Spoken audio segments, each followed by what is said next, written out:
یہ ویڈیو کاشتکاری سے منسلک افراد کو زرعی قرضوں کی فراہمی کے بارے میں مکمل معلومات مہیا کرے گی۔ زرعی قرضہ جات اہم فصلوں جیسے گندم، گنا، چاول، مکئی اور کپاس جیسی فصل کے لیے لیا جا سکتے ہیں۔ اسی کے ساتھ ساتھ یہ قرضہ جات دیگر فصلیں مثلاً سبزیاں، پھل اور چارے کی فصلوں کے لیے بھی لیے جا سکتے ہیں۔ یہ زرعی قرضے زیتون، پھول اور دالوں کے لیے بھی لیے جا سکتے ہیں۔ اس کے علاوہ ٹنل فارمنگ، ہائیڈروفونکس اور ڈرپ سپرنکلر اریگیشن کے جدید کاشتکاری کے طریقوں کے لیے بھی یہ قرضے دستیاب ہیں۔ اس طریقے سے کاشتکار نئی ٹیکنالوجی اور جدید طریقہ کار کا استعمال کرتے ہوئے کم رقبے میں زیادہ پیداوار اور زیادہ آمدن حاصل کر سکتے ہیں۔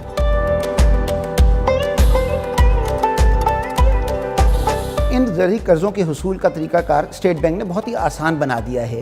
کوئی بھی شخص جو کسان ہے وہ جا کر اگر قرضہ لینا چاہتا ہے وہ بینک جائے، کہ بینک کی کسی بھی شاخ پہ جائے، اور اس سلسلے میں تقریباً پاکستان کے اندر جو بینک، کمرشل بینک یا مالیاتی ادارے ہیں ان کی 6000 سے زائد برانچوں کو نامزد کر دیا گیا ہے۔ ان برانچز کا اور ادھر عملے کا مقصد یہی ہے کہ وہ کاشتکار کی مالی معاونت کریں۔ وہ آپ سے درخواست وصول کریں گے، آپ کو بتانا ہوگا کہ کس قدر قرضہ چاہیے اور کس مقصد کے لیے چاہیے۔ کاشتکار کے پاس اپنا قومی شناختی کارڈ ہونا چاہیے، کاشتکار کے پاس زرعی پاس بک ہونی چاہیے اور کاشتکار کے پاس خسرہ گرداوری ہونی چاہیے۔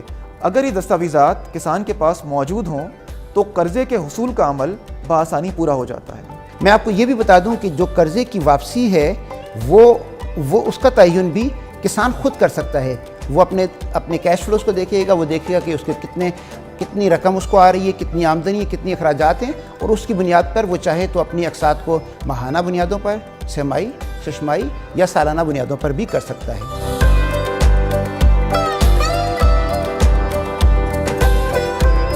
ان قرضہ جات کو دو حصوں میں تقسیم کر سکتے ہیں، ایک پیداواری قرضہ جات اور دوسرا ترقیاتی قرضہ جات۔ ٹریکٹر کے لیے قرضہ، ڈرپ آپاشی کے لیے قرضہ، کمبائن ہارویسٹر کے لیے قرضہ، زرعی آلات کے لیے قرضہ۔ تو جو بھی قرضہ لمبی مدت کے لیے ہوتا ہے اور جس سے کہ کسان کی زمین کے اندر ہم ترقیاتی عمل کو خاطر میں لا سکتے ہیں، وہ ترقیاتی قرضہ کہلاتا ہے۔ پیداواری قرضہ جات کے لیے اسٹیٹ بینک کی ہدایت کے مطابق تمام بینکس پہ لازم ہے کہ 7 دن کے اندر کاشتکار کو قرضہ مل جائے۔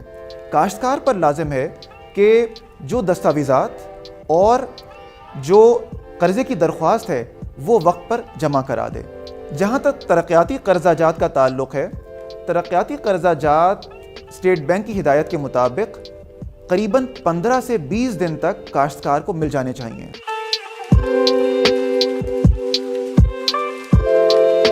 کاشتکار اگر چاہے تو وہ اپنی زرعی زمین دے سکتا ہے، وہ اپنی رہائشی یا کمرشل جائیداد دے سکتا ہے، چاہے وہ دیہی علاقے میں ہو یا شہری علاقے میں ہو۔ اسی کے ساتھ ساتھ وہ مختلف اقسام کے سیونگ سرٹیفکیٹ جمع کرا سکتا ہے، سونے کے زیورات کو دے سکتا ہے، اور چند ایسے قرضہ جات ہیں جو شخصی ضمانت پر بھی دیے جاتے ہیں۔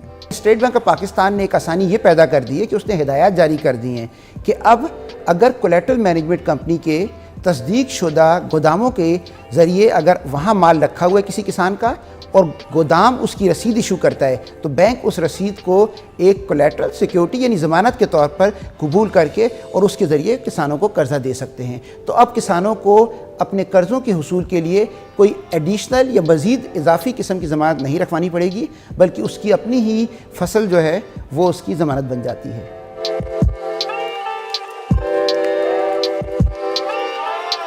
جو زراعت کے سلسلے میں ایک بڑی اہم بات جاننے کی ہے وہ یہ ہے کہ زراعت کا شعبہ جو قدرتی آفات ہے اس کے سامنے بہت زیادہ متاثر ہو سکتا ہے۔ تو اس چیز کو مد نظر رکھتے ہوئے حکومت پاکستان نے اسٹیٹ بینک کے تعاون سے بیمہ پالیسی متعارف کروائی ہے۔ فصلوں کی صورت میں 5 بڑی فصلیں، یعنی اگر آپ گندم دیکھیں، کپاس، مکئی، چاول اور گنا، ان کے لیے جو قرضے حاصل کیے گئے ہیں اس کی